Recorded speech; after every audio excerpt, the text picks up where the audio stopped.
नमस्कार। उत्तराखंड की खास खबरें देख रहे हैं आप सब। मैं हूं आपके साथ साहिल की। नजर डालेंगे कुछ खास अहम खबरों के ऊपर।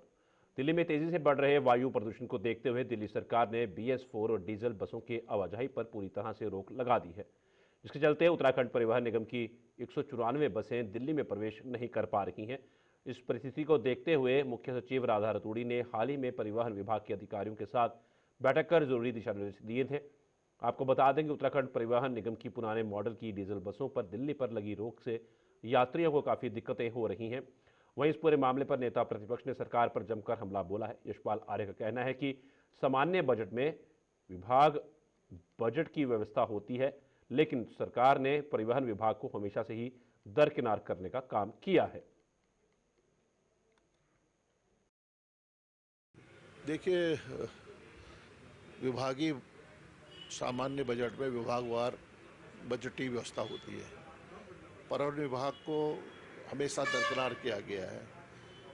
जनरल बजट में बजट की व्यवस्था का न होना ये दर्शाता है कि यहाँ की जो यातायात का प्रमुख साधन है, जो हमारी लाइफलाइन है, बसें हमारी लाइफलाइन है, उसको उसको दरकिनार करके पुरानी बसों को आज भी संचालित किया जा रहा है।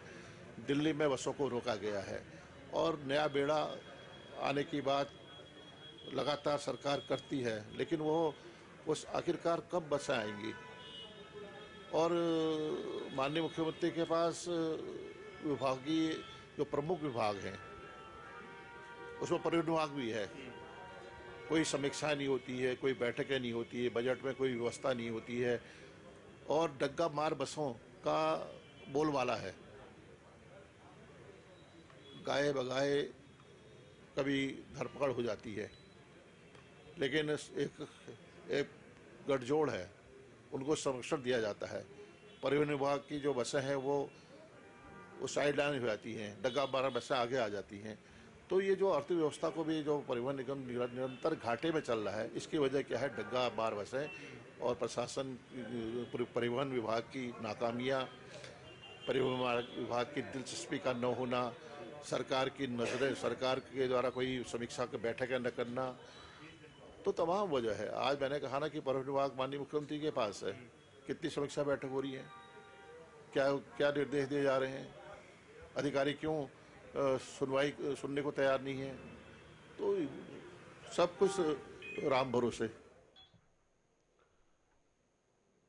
जहां मुख्यमंत्री पुष्कर सिंह धामी एक और अतिक्रमण पर अपना बुलडोजर चलाते हुए नजर आ रहे हैं और भू माफियाओं को लगातार चेतावनी भी दे रहे हैं कि सरकारी जमीन पर कहीं भी अतिक्रमण ना किया जाए, लेकिन वहीं दूसरी ओर क्लेमन टाउन कैंट बोर्ड में कुछ भू माफिया सरकारी जमीन पर अतिक्रमण करते हुए नजर आ रहे हैं और वहीं कैंटोनमेंट बोर्ड पर भी सवालिया निशान खड़े हो रहे हैं कि आखिर कैंटोनमेंट बोर्ड के चलते अतिक्रमण किस तरीके से किया जा रहा है। लेकिन वहीं कैंटोनमेंट बोर्ड के कर्मचारी कुछ जगह पर कार्रवाई कर अपना दोहरा मापदंड जनता पर थोपते नजर आ रहे हैं।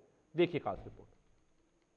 जहां मुख्यमंत्री पुष्कर सिंह धामी अतिक्रमण को लेकर सख्त होते हुए नजर आ रहे हैं, क्योंकि लगातार मुख्यमंत्री का बुलडोजर कहीं ना कहीं सरकारी जमीनों पर अतिक्रमण करने वालों पर चलता हुआ नजर आता है। लेकिन वहीं यदि कैंटोनमेंट बोर्ड की बात करें तो कैंटोनमेंट बोर्ड में जो सरकारी जमीन है उसको हथियाने का काम कुछ लोगों द्वारा किया जा रहा है।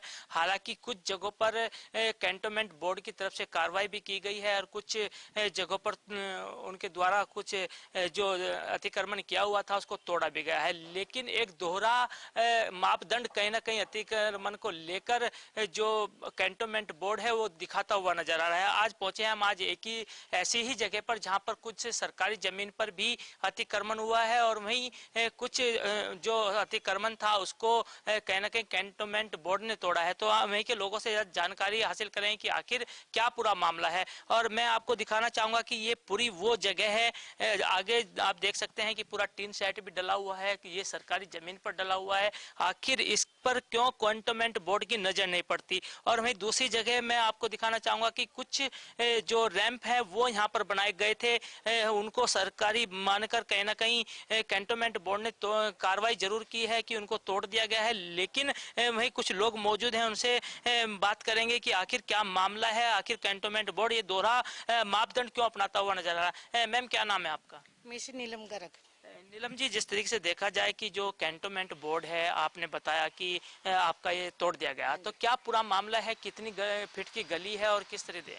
सर, जब मैंने ये जमीन ली थी मेरे को ये 9 फीट की गली दी गई है उसमें, और मैंने यहाँ के अपने मेरे स्वर्गीय पति मेरे चले गए हैं, तो मैं अपने बच्चों को लेकर अपने मायके में वापसी करी है। तो मेरे को उस टाइम ये मैंने अपना मकान थोड़ा सा छोटा बनाया है बच्चों के रहने के लिए। तो आए दिन यहाँ एक असामाजिक तत्व, जिनके पिता को भी यहाँ भंडारी चोर के नाम से ही जाना जाता है, आप कैलमन टाउन में पुराना इतिहास देखोगे तो उनको एक असामाजिक तत्व ही हम कह सकते हैं। अब उनके बेटे ने बार बार ये शिकायत डाली कि मैंने अवैध कब्जा करा है, मैं चोरी डाका करके ये पैसे लाई हूँ, मैं दिल्ली से यहाँ क्यों आई। वो कहता है ये उत्तराखंड मेरा है, आप यहाँ कैसे आई। सबसे पहले उसने गली में आके मेरे से यही बात कही कि आप जहाँ से आए हो वहाँ चले जाओ, नहीं तो आपके बच्चों को मरवा दूंगा और आपके मकान तोड़वा के आपके हाथ में रख दूंगा। क्या आपने जो जान से मारने की धमकी आपने बताई है कि दी गई है, क्या इसकी शिकायत कहीं पुलिस में की है? हाँ जी, मैंने पुलिस थाने में 112 नंबर कॉल पे 3-4 बार सूचना दी। पुलिस वाले आए, हेल्प भी की, उनको समझाया भी कि आदमी नहीं है, तुम्हारी ही बहन बेटी है, तो इसके साथ ऐसा व्यवहार ना करो, रहना है। तो वो अपने तरीके से बहुत अच्छा समझा के गए। मुझे पुलिस से कोई भी दिक्कत नहीं है, पुलिस वाले अपने तरीके से बहुत अच्छा समझा गए। लेकिन इसको आप कहीं भी पता करोगे ये असामाजिक तत्व है और ये बहुत फिरा हुआ आदमी है। आप 10 बार भी इससे कहोगे ना, ये नहीं मानेगा। तो आपकी जो जमीन है वो आपने खरीदी है और आपका जो रैंप बना हुआ था, क्या वो सरकारी जमीन में बना हुआ था? नहीं सर, मेरा को नहीं, यही अपना बनाया था, लेकिन इसने हमारे पड़ोसी को भेजा कि मेरी गाड़ी निकल जाएगी तो थोड़ा रैंप बना दो। मैंने नहीं बना था, मेरी पिछली वीडियो में आपको दिखा सकती हूँ, मैंने कोई रैंप नहीं बना था। आप हमारे ठेकेदार जी से पूछो, इन्होंने बगल वाले पड़ोसी ने आके बोला कि रैंप बना दो, इसकी गाड़ी आराम से निकलेगी। कल भी गुप्ता जी आए तो उसने मेरे से सिर्फ यही पूछा, हालांकि गाड़ी। गुप्ता जी कौन है? जेई साहब है यहाँ के कैंट एरिया के, उन्होंने भी मेरे से यही कहा कि वीरेंद्र की गाड़ी निकलनी चाहिए। तो मैं उनसे ये पूछना चाहती हूँ, अगर पहली बात तो उन्होंने गाड़ी मेरे से पूछ के नहीं ली, फिर उन्होंने लिया तो उन्हें 20 फुट की गली में या 30 फुट की गली में लेना चाहिए था मकान, तो 9 फुट की में क्यों लिया। और फिर 9 फुट भी ये सर आप देख ही रहे हो पूरी नहीं है। ये मेरे को एक ऐसा ना कि हस्बैंड मेरे सर पे नहीं है, मुझे टॉर्चर किया जाता है, मेरे बच्चों को टॉर्चर किया जाता है। हम मेहनत मजदूरी करते हैं, दोनों बच्चे मेरे सेल्समैन है, और घंटों हमारा यहाँ खराब हो जाता है, जिससे हमारी रोजी रोटी में बहुत असुविधा हो रही है। बिल्कुल, कहीं ना कहीं इनका जो आरोप है वो सीधा सीधा आरोप ये है कि वो एक विधवा महिला है और उनको असामाजिक तत्वों द्वारा कहीं ना कहीं परेशान किया जा रहा है। लेकिन ये पुलिस का मामला है कि पुलिस किस तरीके से इसको देखती है और किस तरीके से इनकी FIR दर्ज करती है या नहीं करती है, ये तो आने वाला वक्त बताएगा। लेकिन अभी देखा जाए जो अतिक्रमण का पूरा मामला है, क्योंकि हमने आपको बताया कि मुख्यमंत्री पुष्कर सिंह धामी लगातार सरकारी जमीनों से कहीं ना कहीं कब्जा हटवाते हुए नजर आते हैं, बुलडोजर चलाते हुए नजर आते हैं, लेकिन उसके बावजूद भी जो भू माफिया है वो कहीं ना कहीं जमीनों पर कब्जा करने की कोशिश करते हैं। तो ऐसे कब्जाधारियों से कहीं ना कहीं मुख्यमंत्री पुष्कर सिंह धामी जरूर निपटेंगे। लेकिन उससे पहले हम कुछ और लोगों से बात करेंगे और उनसे भी जानेंगे कि आखिर क्या पूरा मामला है यहाँ का, क्योंकि आगे कुछ सरकारी जमीन भी है जिसमें टीन शेड भी डला हुआ है और आगे से वो एक नाला भी जाता है और उसके कहीं ना कहीं जो सरकारी जमीन है उसको किस तरीके से कब्जाया गया है। क्या नाम है भैया? उमेश कुमार। उमेश जी, जिस तरीके से देखा जाए, हमने भी देखा कि तमाम अतिक्रमण यहाँ पर हुआ है, सरकारी जमीन बताई जा रही है, नाला पास में है, तो क्या लगता है आपको कि ये पूरा कब्जा किया गया है सरकारी जमीन? सर, कब्जा तो बहुत पहले से है। जैसे हमारा ये नाली है ना, बारिशों में 3 फुट पानी भरता है यहाँ, वो इसी के लिए भरता है क्योंकि इन्होंने 2-3 फुट ऊंचा भी उठा लिया। ऐसा नहीं कि खाली अतिक्रमण है, ऊंचा भी उठा लिया ताकि पानी नाले तक जा ना पाए। तो बारिशों का सारा पानी, नाले का सारा गंदा पानी हमारे घरों में घुसता है। इस चक्कर में हमने 4 फुट ऊंचा बनाया अपना मकान कि हम किसी से लड़ाई झगड़ा करना ही नहीं चाहते। बिल्कुल, कहीं ना कहीं परेशानी जरूर मानसून सीजन में होती है, क्योंकि जब बरसात होती है तो कहीं ना कहीं छोटी गलियों में पानी भरता है और ऊंचाई होने के कारण कहीं ना कहीं नीची जगह जो है उनमें पानी भरता है। और ऐसे में जो अतिक्रमण हुआ है, अब देखने वाली बात यही होगी कि कैंटोनमेंट बोर्ड क्या इस पर कोई कार्रवाई करता है या नहीं करता है, या फिर मुख्यमंत्री पुष्कर सिंह धामी को ही इसमें संज्ञान लेना होगा, ये आने वाला वक्त बताएगा। लेकिन अभी ये कहा जा सकता है कि जिस तरीके से अतिक्रमण लगातार उत्तराखंड के अंदर होता हुआ नजर आ रहा है, उस पर मुख्यमंत्री पुष्कर सिंह धामी सख्त भी है। लेकिन अभी तक यदि हम कैंटोनमेंट बोर्ड की बात करें तो कैंटोनमेंट बोर्ड के अधिकारियों पर भी कहीं ना कहीं एक सवाल या निशान खड़ा होता है कि किस तरीके से वो एक व्यक्ति का तो पूरा रैंप तोड़ देते हैं और तमाम जो अतिक्रमण बताकर कहीं ना कहीं तोड़ दिया जाता है, लेकिन वहीं पूरी जो जमीन है सरकारी, क्या उसको मुक्त नहीं कराएंगे? ये एक बड़ा सवाल कहीं ना कहीं कैंटोनमेंट पर भी खड़ा होता है। कैमरामैन वीरेंद्र थपलियाल के साथ धनराज गर्ग, JK 24/7 न्यूज, देहरादून। कांग्रेस की महानगर महिला अध्यक्ष मंजू कश्यप ने महानगर अध्यक्ष राजेंद्र चौधरी पर रुड़की से मेयर पद के आवेदन पत्र न लेने का आरोप लगाया है। महिला अध्यक्ष महानगर कांग्रेस मंजू कश्यप का कहना है कि वे अपने समर्थकों के साथ रुड़की महानगर अध्यक्ष की आवाज पर रुड़की नगर निगम से निकाय चुनाव में मेयर पद के लिए आवेदन पत्र देने गई थी, जिस पर महानगर अध्यक्ष ने उनका आवेदन पत्र यह कहते हुए नकार दिया कि वे कांग्रेस की कार्यकर्ता नहीं हैं।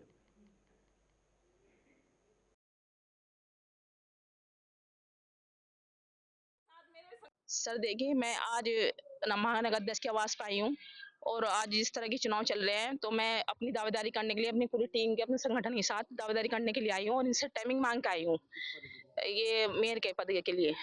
तो मैंने इनसे कहा कि सर मैं अपनी दावेदारी पेश करना चाहती हूँ, आप मुझे टाइमिंग दीजिए। तो उन्होंने आज का मुझे टाइमिंग दिया था और मैं अपने संगठन के साथ इनकी आवाज पे आई हूँ। तो आज ये मेरा लेटर उन्होंने लेने से मना कर दिया, कह रहे तुम कांग्रेसी नहीं हो और मेरा पूरा अपमान किया मेरे महिला के सामने। आप देखिए जिस तरह की आज कांग्रेस के हालात है, संगठन जोड़ने के बजाय आज ये संगठन तोड़ रहे हैं।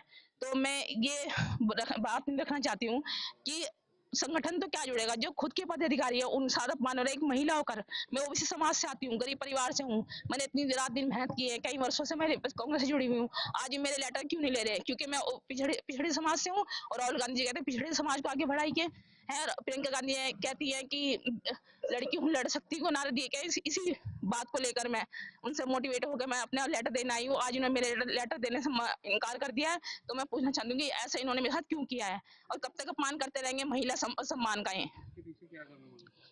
जी मुझे नहीं बताई। मेरे तो ये लगता है कि मैं गरीब परिवार से पिछड़े समाज से हूँ। मेरा समाज का, मेरे कस्सा समाज का, पिछड़ी जाति का ये अपमान है और मेरे पास पैसा नहीं है, मेरे पास कुछ देने को नहीं है कि इसलिए मेरा लेटर देने को मना करे। यही मुझे लगता है रीजन है।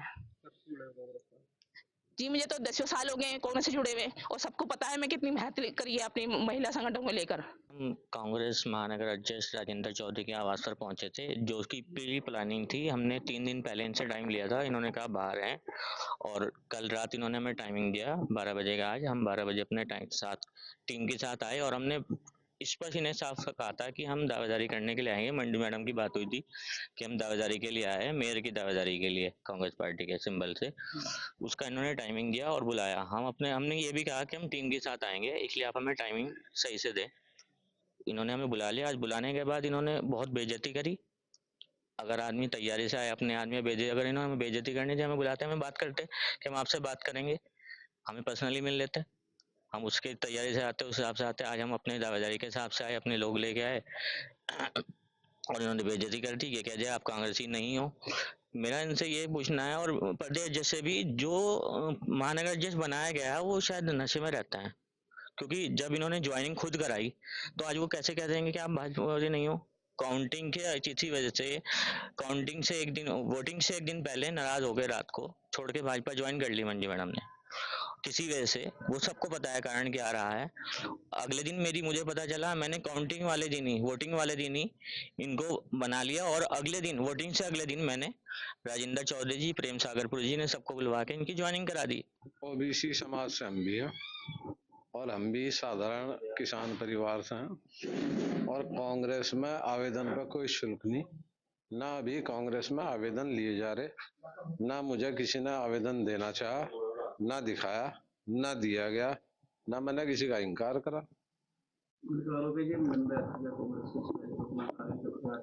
अभी आप जब ये सारी मौका वारदात थी, आप यही मौजूद थे। आपके सामने उनके साथी जो हैं डॉक्टर साहब कह रहे थे कि हम चुनाव में बीजेपी में चले गए थे। मैंने उनसे सिर्फ इतना जरूर कहा कि आप जो है पहले सदस्यता की रसीद कटवा लो और पार्टी में अच्छे से काम करो, और वो जो आदमी अच्छे से काम करता है उसे पार्टी विचार करती है। हमारी कोई उनसे लड़ाई नहीं है, कोई कुछ कंपटीशन नहीं। हमारी तो बच्ची की बेटी कार्रवाई का हम ये केवल पनिश दिलाने के वो नहीं है इच्छाधारी। हम तो ये है कि काम प्योर हो, अच्छा हो, क्वालिटी हो उसकी, और सरकार बदनाम न हो। कोई भी सरकारें हो, बदनाम सरकार होती हैं, फायदा चंद लोगों का होता है। बिल्कुल ये उपयोग भी मेरे ख्याल से तभी हो रहा है कि जब यहाँ देखने वाला कोई नहीं है। मैं अगर परिवार में बैठा हूँ मजबूत, तो मेरे बच्चे लापरवाही है वो कैसे कर देंगे? ये देखने वाला कोई नहीं है। पैसा जरूर सरकार का जा रहा, लेकिन सरकार ने बिल्कुल आंखें बंद कर रखी हैं। उनके नुमाइंदे जो भी हैं, सरकार तो अपनी जगह है ही। ये कि इसमें कुछ गुणवत्ता है नहीं, कुछ माल पड़ा ही नहीं है, और जबकि ये कार्य को पूरा होना चाहिए था, आधा अधूरा कर रहे हैं, उसमें गुणवत्ता नहीं है। अब सरकार अपनी जगह ठीक है, सरकार तो पैसा आवंटित करती है, सरकार देती है, इसमें जो है अधिकारियों की जो है लापरवाही है। ये रोड कल शाम को पड़ा है, इसको भी 12 घंटा पूरा हुआ नहीं है, तो अभी से रोड टूटने लगी है, जबकि इसमें इतनी हैवी गाड़ियाँ चलती हैं, 22 टेरा, 28 टेरा, 30 टेरा, और यहाँ पर सामने जो है अपना क्रेशर है, क्रेशर की गाड़ियाँ बराबर दिन और रात चलती हैं। अभी तो गोला खुली नहीं है, अभी तो ट्रैफिक और बढ़ेगा इसमें। क्या करना चाह रहे हैं, सरकार तो अपना पैसा दे रही है, लेकिन अधिकारियों को जरा जिम्मेदार होकर यहाँ पर देख रेख करनी चाहिए। उनके अंदर में काम होना चाहिए कि ठेकेदार कैसा काम कर रहे हैं, क्या कर रहे हैं, क्या नहीं कर रहे हैं। और यहाँ पर बिल्कुल गुणवत्ता है ही नहीं है। हमारा कहने का मतलब है कि जनता इसमें खाली बेवकूफ बन रही है, धूल धक्कड़ खा रही है, पूरे घर बर्बाद हो रहे हैं। यहाँ पर जीएससी इंटर कॉलेज हमारा लड़कियों का है, बगल में प्राइमरी स्कूल है, वहाँ पर प्राइवेट स्कूल है, जूनियर हाई स्कूल है, 3-4 स्कूलों के बीच में बच्चे कीचड़ के पाँव लेके जा रहे हैं, धूल धक्कड़ में जा रहे हैं, बीमारी का पूरा इसमें बना हुआ है। इसमें मैं सरकार से भी कहूँगा और विभाग से भी कहूँगा कि इसमें गुणवत्ता के हिसाब से अच्छा कार्य किया जाए। जो कल शाम पैंच वर्क के नाम से यहाँ पे ये पैंच डालने का काम किया गया और ठेकेदारों के द्वारा, और इसमें मैं कहूँगा अधिकारियों की भी लापरवाही है और ठेकेदारों की भी लापरवाही है। और क्योंकि इससे होता क्या है कि सरकारें बदनाम होती हैं, सरकार बदनाम हो रही है, और अधिकारियों की और इनकी लापरवाही के कारण मेरे द्वारा जो है माननीय एसडीएम महोदय को भी संज्ञान में इसको डाल दिया गया है, और उन्होंने कहा मैं तत्काल इसको दिखवाता हूँ। और जेई साहब हैं यहाँ, और क्या रावत बहन जी हैं, उनसे भी मेरी अभी बात हुई। उन्होंने कहा मैं अभी रुद्रपुर गई हूँ, मैं तुरंत आती हूँ, देखती हूँ, इसको तुरंत कराती हूँ। मेरा इन सब लोगों से निवेदन है कि आप सब लोग ईमानदारी के साथ काम करें, जिससे कि सरकार की छवि बदनाम ना हो, उससे बचा जा सके। और ऐसे काम आप कर रहे हैं और आधा पेच डालने का काम कर रहे हैं और आधा पेच नहीं डाल रहे हैं।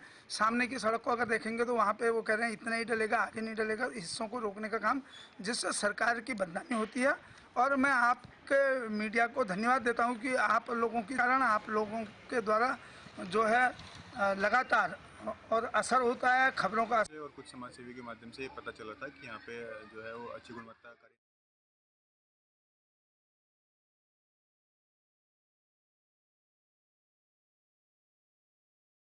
छोटे से ब्रेक के लिए।